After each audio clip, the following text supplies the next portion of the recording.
as a filmmaker or as a creative, you definitely should pick a niche. A niche is more like a smaller audience that you are carving out for yourself.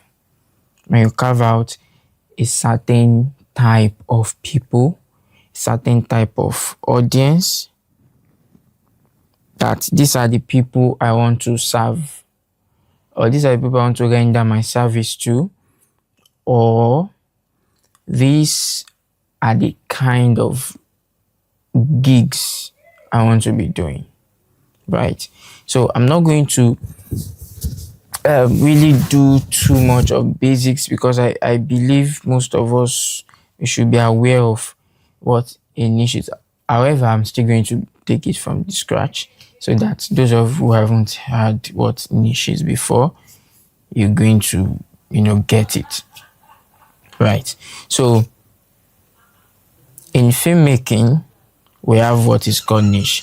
And when it comes to niche, it means which area are you focusing on. Filmmaking is broad. You can't say I'm a filmmaker and I do all things through Christ that strengthens me. Yes, we know you do all things, but what exactly are you doing? What problem are you solving? A filmmaker is solving a problem, right? A problem of documenting or telling a story or giving a narrative or shaping the human mind. That's what the filmmaker is all about. Hollywood has been able to do a good job in shaping our mind when it comes to certain things. Even though when you make some deep insights about some things you believed all your life, when you delve deep into it, you realize that some of them are not even true. But Hollywood has painted it to you that it is true. Do you get? A lot of things. I don't want to go into some certain things, because if I mention one, some of you will be wondering, like, what? You get? It can be very, very shocking. But do your research. Not everything you see that you should believe. Not everything that you see in movies are believable. All right, we just leave it there. There are lots of things about discoveries, about dimensions, about especially this movie that is. Don't let me go into that, so that I will not have to delve. But I believe that as we progress in this community, we will start delving into some really, really serious matters. All right. I just know that as long as you follow, you will learn. Yeah. So, what brought us to this point?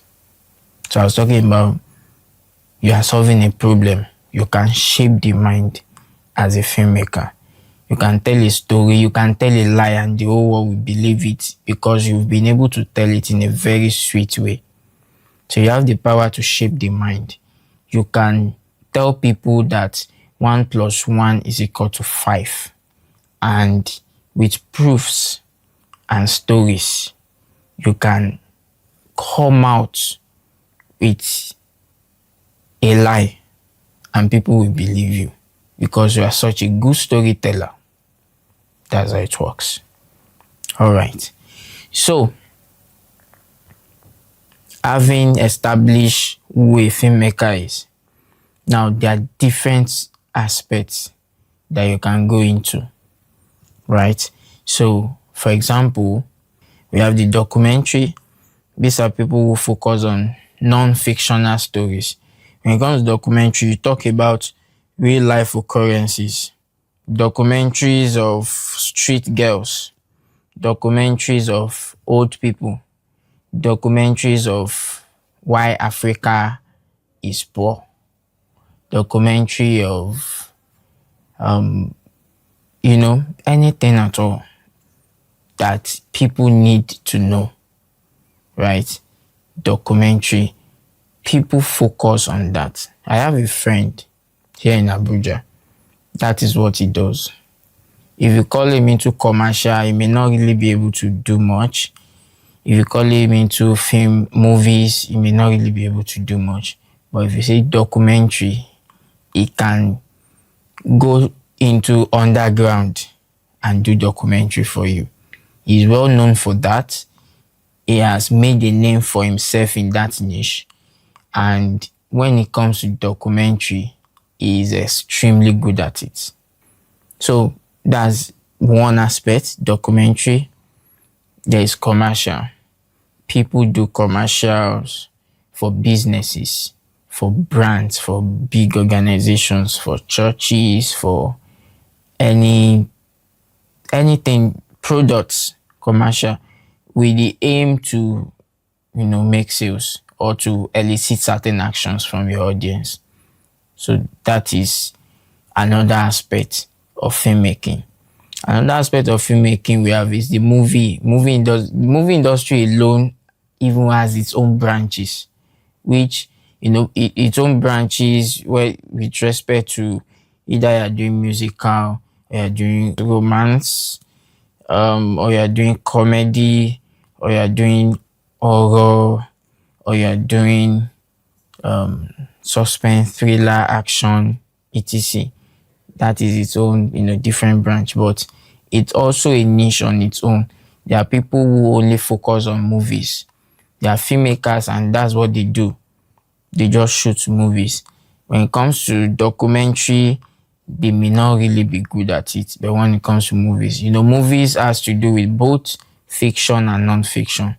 They can tell a story that is fictional, a story that is not real, that was just brought up by someone, and then make it into a movie, and people will watch and learn a lesson or get entertained or laugh or just enjoy it while they wait time, whatever. But they are doing something in that regard too. All right, so we can also talk about music videos. There are people who do, that's their focus.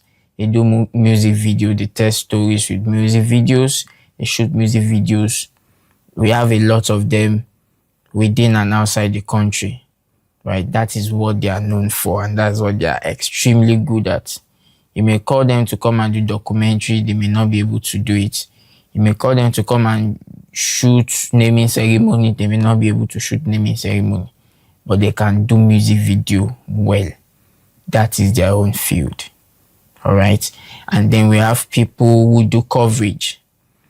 Coverage has its own branches too. Consists birthday, burial, weddings, naming ceremonies, get together, birthday parties, any form of bash. That's what they do. So hook me up. You get events, I won't come cover them for you. That's what they do. All right. So that is a niche on its own too. Are you with me? Right. So, which other niche have I not mentioned? Real estate. Some people also focus on that. I want to do real estate. That's all. So the real estate is also under commercial, commercial stuff. They can, once it is you are focused on businesses, then you can classify this thing under commercials. That's what you do. Do you understand? So those are the different niches that you need to know. So those guys that shoot skits too, they are under movie, is more like dialogue movies and all those things. Skit making is under. There are some filmmakers in Nigeria that when you watch all these comedy skits, at the end of it they put their name there. You get? So those guys focus more on those things. That's what they do. They are good at it. So why are we talking about niches? And why do you need to know? The reason why you need to know is so that you can pick one and focus on. Why others be your peripheral? Those ones can just be by the way. But you should be known for something. There are some filmmakers out there, all they are known for is coverage. And not just coverage, weddings. So when you see them, you remember this person, even photographers. Some people, when you see them, know that this person, the only thing he does is weddings. Don't call him for any other coverage. He will not come. This is what he's devoting his life to. This is what he's passionate about. So he's focused on that. So when you go on his page, that is the only thing you're going to see there. All right. Now, let me ask you a question. If you want to have your wedding, I know this is what everybody can relate with, because at some point you will get married. Or if you are already married, you still relate because it's still the same thing. So if you want to get married and then you have two people, two vendors, this one says, I'm a filmmaker, I'm going to tell your story, I'm going to cover your event and you're going to love it. This one too said, I'm a filmmaker, I'm going to cover your event, I'm going to tell your story and you're going to love it. Okay, I'm going to love it, I know. Give me your social media handles. The first person gives you, the second person gives you, and then you go on their pages. Videographer A, you saw his page, you saw him capturing real estate, drones, dramatic. The next post, you saw him shooting naming ceremony. Oh shit. The next one, you saw him shooting burial. The next video, you saw him shooting product ad for one strange drink that you've not seen before. The next one, you saw him shooting documentaries inside bush. He's shooting documentaries for monkeys. And then the next one, you now saw wedding. Nice. Then you went on the second person's page. Check the first video. So wedding. Second video, wedding. Third video, wedding. Fourth video, wedding. Fifth. In fact, all the videos on the page are weddings. And they are not wedding, not wedding of Michael Jackson and real wedding. Sure you get real confirmed wedding, tush everywhere, fine, making sense. Who will you go for? Automatically, you will trust videographer B more because it focused on a niche that you need at that point, right? If I wanted something else that is not wedding, I will automatically not trust this videographer B because I know the videographer B is focused on weddings. So if I want to shoot a music video, I'll most likely not go to him. I'd rather go to somebody else that is focused on music videos. Do you get? So when you focus on a niche, it builds trust, especially when you're in front of the target audience, the audience that needs that service at that point. So I will go for videographer B because I'll trust him more because he has a lot of experience. He would have handled several weddings, would have made several mistakes that he wouldn't make on my own wedding day. Do you get that? So having a niche that you focus on makes you more credible to your clients or to your audience or to whosoever needs your service at that point in time. Do you get? So this is why we are talking about niche. Good. I think I can pause there before I go into something else. Now, a question people ask is, which niche should I pick? Now, the answer to that question depends on who is asking. Are you a beginner or you've been doing this for a while? Okay, if you're a beginner, the advice I'm going to give you is this. Start from where you are. Do all the niche. Okay, do everything. Do this, do this, do this, do this.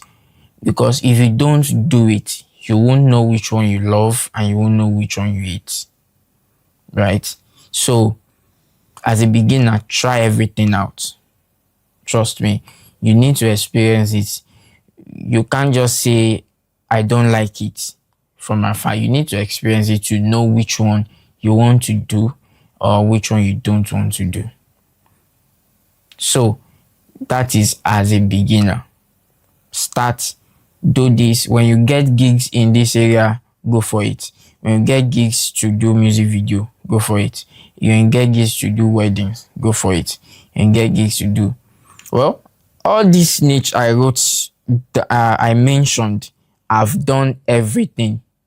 I've at one point, at one point, I've produced something. I've shot and edited something in every niche.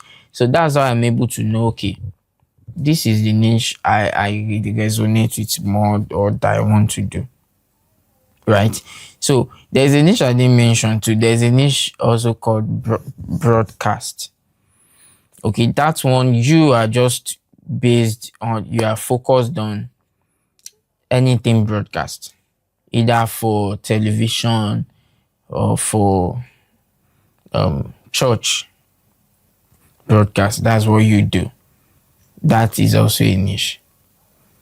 So that means you work more in TV stations where they produce different shows, news shows, all kinds of stuff, studio productions and all that. So filmmaking is broad and it's very interesting. You just need to try it, then you know which one am I going for. So that's for beginner. As someone who is already into filmmaking for a while, who can, who has tasted or and is still confused, which niche should I pick? Well, my advice for you is don't pick based on how lucrative a niche is.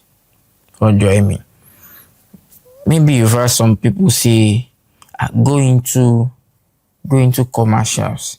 Commercials, money dey there, guy, money dey commercials, go into commercials. Or some people say, go into weddings, money dey there, go into wedding. Or some people say, go into music video, money dey there. Because you want to go into where money dey, you are now doing what you don't want to do, or you are just confused because today they said there's money in music video, you enter. Tomorrow they say there's money in weddings, you enter. Next tomorrow they say there's money in documentary, you jump inside. Tomorrow they say there's money in commercial. Stay in one place, I beg. That's the only way. Don't let your driving force be money. If your driving force is money, you never make the money. That's just the truth. Money is like butterfly. If you are trying to catch butterfly, you see how, the Brownian motion that butterfly undergoes. It's random. You can't even guess the next move. So you trying to catch, you will injure yourself. You will not even get the butterfly at the end of the day. That is money. Don't chase after money. Go after what makes you fulfilled, what you're passionate about, what you want to do. Because at the end of the day, if you go for what will make you the money, you will make the money and you will still not enjoy yourself. I don't know if you've been in that situation before. You know that this stuff that I'm doing is producing the money, but I'm just doing it for the money. I'm not really enjoying the process. I'm talking about filmmaking now, right? Because filmmaking has to do with, it's beyond the physical. It's about its soul, spirit, and body. Okay, it's about you expressing yourself. God, I don't know, but it's just beyond the surface totally. It is. So if you are delving into it, external gratification or monetary,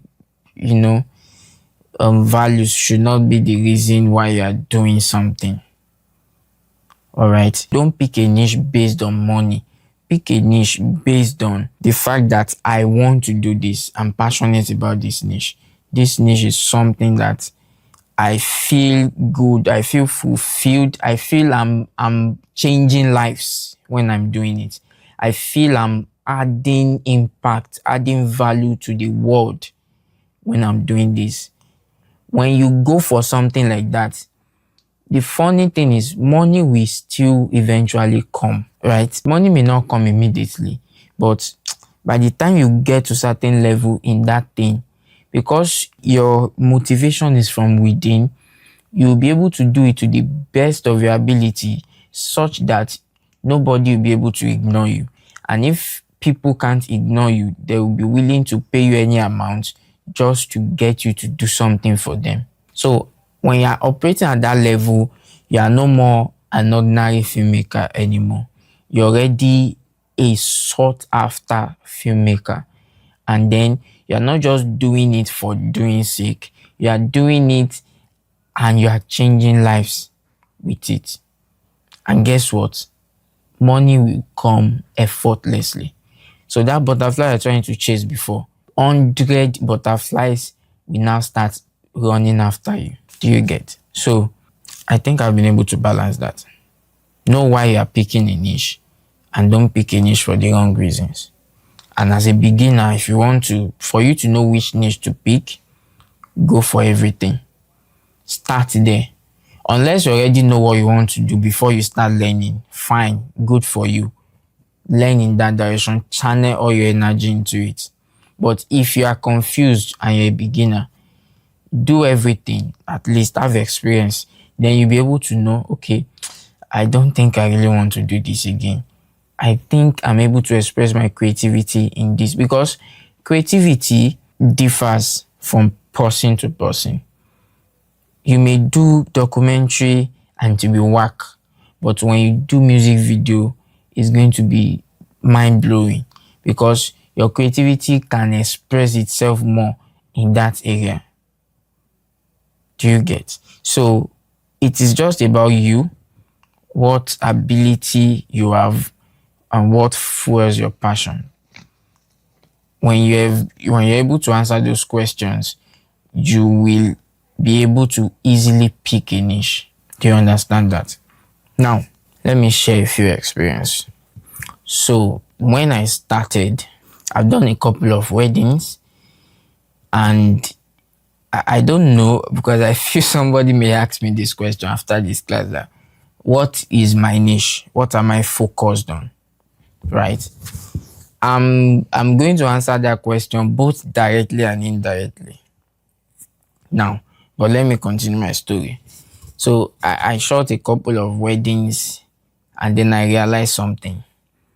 Okay, I realized that, guys, what I'm about to say, please, I'm just sharing my own personal story. I'm not saying you should do the same. Do you get? That's why I established it that everybody has their own unique creativity, and what fuels this person's passion is different from what fuels this person's passion, right? So that being said, now listen to what I'm about to say. So I did a couple of weddings, and then I sat down and told myself, let's be honest, I really don't enjoy shooting weddings, right? For a couple of reasons. Number one, wedding is like, especially Nigeria, okay, Nigerian weddings is more like you are just flowing with the tide. So you are just covering the event as it is unfolding. So you are not creating anything. You are not creating any story. In fact, right from the hotel, they're already calling from church that you guys should do quick now. You see that the pastor is already waiting. No time. Let's just join you guys and let's move on. So as they are calling from church, you that are telling them to pose in hotel, oh yeah, do this, smile, do this. The bride is already, her mind is already out. She's like, oh yeah, do quick. My pastor is already waiting. No, I don't want problem. Today is the day of my joy. I don't, you do quick. Photographer, you too. You don't do. Let me be going. Even you will not be able to think and all the things you plan to do would have disappeared. And then you say that, okay, I won't make this mistake. The next wedding, you will even get there early, like 6 a.m. They will tell you that the bride is still dressing. They will use like 2 hours to do makeup. By the time they are done with makeup and the bride is finally ready to dress, they will now use like 30 minutes to wear gown for the bride. After they've done that and now want to start shooting, your own concept is already 9:30 and the wedding is 10. Okay. So it's a lot. So everybody is just trying to catch up with time. There is just no time. So if you say, I have a concept in mind, I want to do this, do that, the day we just come and everything will just fly. And before you know it, we're at the reception. And before you know it, it's already 4 p.m. In fact, the reception to the war you are going to fight there, you will see like 100 people with phones. You that are the videographer. Hey, clear road. Let's see these people. Oh God. I'm just sharing my experience, right? Some people enjoy that. Okay. But although I will still give some solutions. So when I've seen I weigh the option and I'm like, no, it's not worth it. I can't do this. Even coupled with the amount I was paid to go through that one day of stress. Some wedding is not even 1 day, it's 2 days engagement, and it can be very, very stressful, and then be like, no, I'm not made for this. Because I don't feel fulfilled capturing wedding. I'm just being honest with you. I don't. I feel I want to be in a space whereby I can share my concept and bring it to life. And I can say, this is how I want it. This is what I want. This is how I imagined it. And I can produce that. You can't do that in weddings. At least not in Nigerian weddings. Maybe if you travel out, yes, you may be able to do that when you travel out. In other countries, all they do most times is in the morning, they just probably in a garden, they join them together. And in that same garden, they give people food. People eat, and 12 p.m. everywhere don't clear. Everybody don't go. So you get. So in that kind of a setting, you can conceptualize anything. Maybe that 12 p.m. that they've finished the whole wedding, you can now take the groom and the bride. Let's go to one mountainside or one desert or one bush or somewhere beautiful, one garden. Let's go and conceptualize this wedding. Then you can tell them, where do this, do this. You can even do that from that 12 till like evening. Then you know that yes. Or any other concept you have in mind before you release them to go and do their honeymoon or something. But that is not usually, feasible here, because they will do ashwebi, they will do reception, they will do engagement, they will do all those things. Tradition. Okay, we acknowledge tradition, we love tradition, we thank God for it. That is where we found ourselves, right? But I just didn't enjoy it. So I told myself I'm never going to be a wedding videographer. Never. I won't, because I didn't resonate with it. So just let it go. However, if I see a wedding gig that I know that I'll be able to conceptualize my ideas, I'll take it. And it will also depend on who the people are. Maybe the groom or the bride, or it depends on who they are. If I know that these people, I know their values, I know their principles, and I know these people will allow for this to happen, I will take it.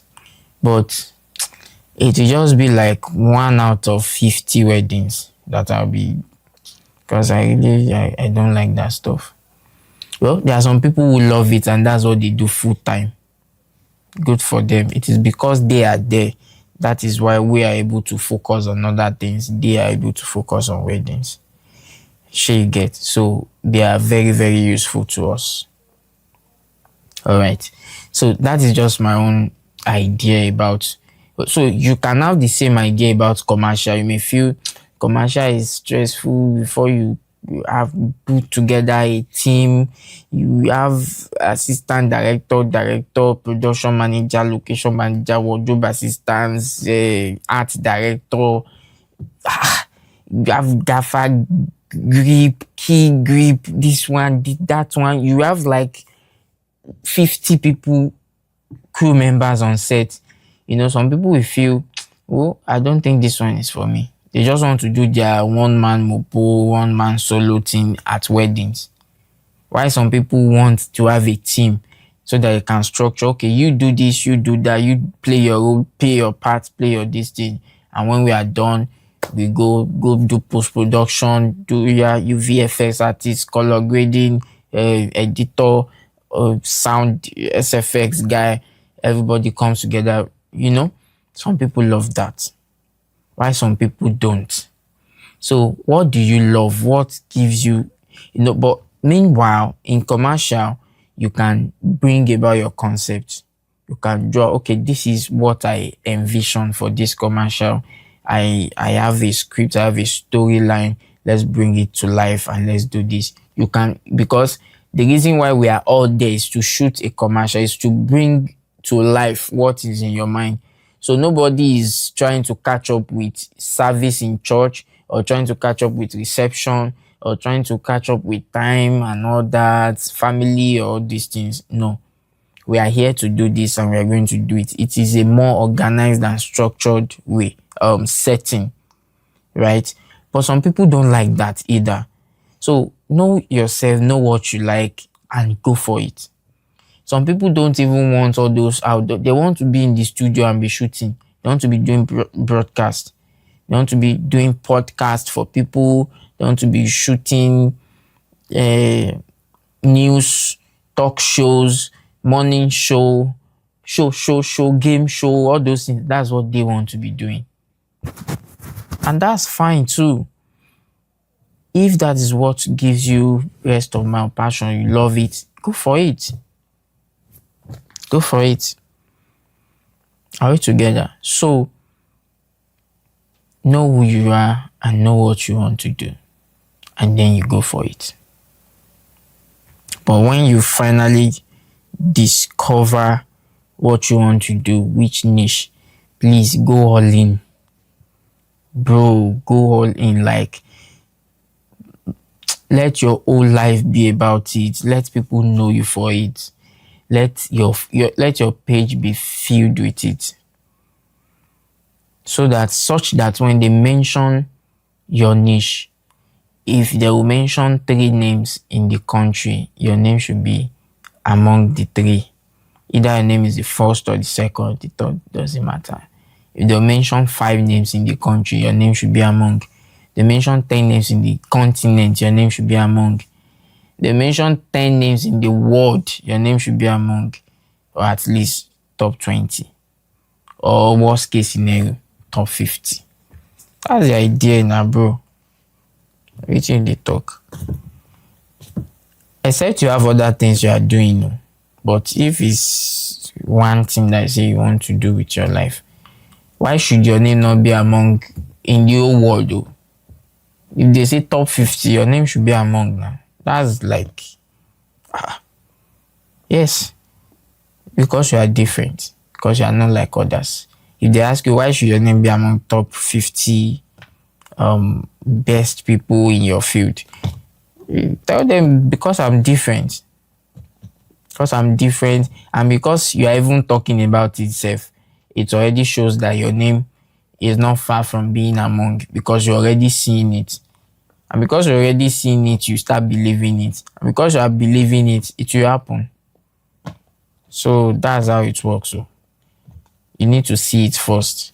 If you don't see it, it will not happen. So when you see it and you say it, people around you will doubt you. They will laugh at you. But you don't laugh at yourself. Don't doubt yourself. Even when you don't believe it, keep saying it. You'll find yourself believing it one day. And people will start believing it for you. And before you know it, it will happen. And even when it happens, you won't be surprised because you've already been there many years ago before it happened. Sure you get. Alright, so But there are exceptions to what I've said so far about picking a niche. Do you know that you can be different in a way that you find yourself not fitting into a mold called niche? You may see that, okay, I tried to focus on one niche, but I just can't. You are not weird, but still, after you've tried all and then you want to focus, you may find yourself focusing on more than one niche. You may find yourself doing documentary so well, and then you tried commercials, you still did it so well. You tried movies, you still did it so well. See, creativity is not boxed. You can't box creativity. So don't try to put yourself in a mold and say this is what they say it should be. So this is what I should be. No. If you can't find yourself fitting into a certain mold, you don't have to break out of it. You don't have to. Some people can do certain things well, irrespective of what the norm has been. Some people are called jack of all trades. They say this guy does all things. Then he's a master of none. Well, there are different people who can do all those things and master it at the same level across board. They master it. It is about your mindset. When you just believe that anything I do, I'm going to be master at it, then so be it. But if you believe that if I combine two things together, I can't be master at the two, so be it too. So you have your own life in your hands and you can mold anything you want to mold out of it. Do you get? So it's about the mindset. Don't box your creativity. Don't say that nobody is going in this path, then I can't go in this path, even if that is what you are delving towards. But because everybody else is going in this direction, you then tend to force yourself and mold yourself in that direction because that's where everybody else is going.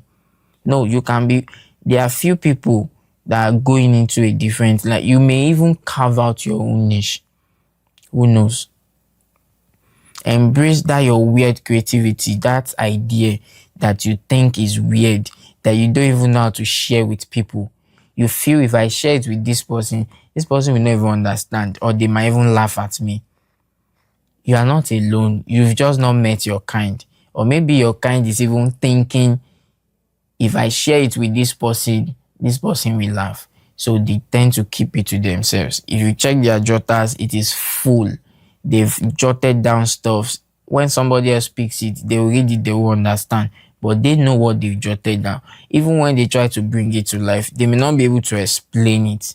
But they know what they have seen in their mind. And they can only say, you, do this. I know you don't understand, but do it. You will understand at the end. I don't even know if what I'm saying makes sense to you. But the people that I'm talking to, they understand what I'm saying. What I'm just saying is that your own creativity can be different. It can be weird. You can even try to explain to people and they may not even understand. But what do? Just keep at it. Keep at it and try as much as possible. I know this is the hardest thing to do, but try as much as possible to give words to your creativity, to be able to put it down in a way that it is broken down such that you'll be able to create it when the time comes. When you have the resources, when you have the opportunity, you'll be able to create it. I've been on set before and I was telling my guys, my actors, just do this. I know you don't understand, but do what I tell you to do. Then I'll tell them, okay, oh yeah, do this, do this. They will do it. At the end of the day, when I bring everything together, it makes sense. They're not like, oh, so this is what you're trying to do. Yeah, this is what I'm trying to do. Do you get? So You can be one out of 100 of such people. It is still fine.